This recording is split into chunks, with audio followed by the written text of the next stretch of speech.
Israeli parliament voted to dissolve itself, marking the end of a year-old experimental coalition government and sending the country to the polls in November for the fifth time in less than 4 years. Israeli foreign minister and architect of the outgoing coalition government, Yair Lapid, will become the country's caretaker prime minister just after midnight on Friday.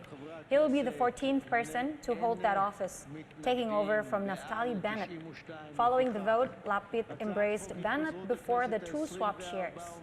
The government collapsed just over a year after it was formed in a historic move that saw longtime leader Benjamin Netanyahu ousted after 12 years in power by a coalition of ideologically diverse parties, the first to include an Arab faction.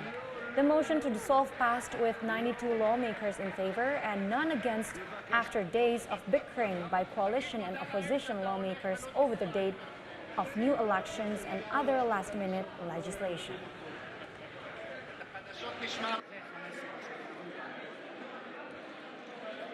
בבקשה לשבת, הודעה למזכיר הכנסת. Meanwhile, in Palestine, Palestinian gunmen wounded an Israeli military officer and two civilians on Thursday as Jewish worshippers prayed at a flashpoint holy site in the occupied West Bank.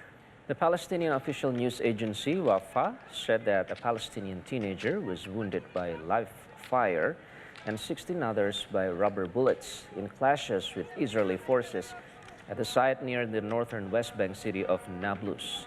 Some Jews believe the biblical Joseph is buried at the site, while Palestinians say it's the tomb of a sheikh. Jewish worshippers, escorted by the Israeli military, often visit the shrine to pray.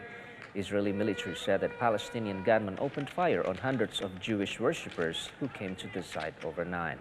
Israeli army said that the commanding officer of the unit suffered slight injuries and two civilians were wounded.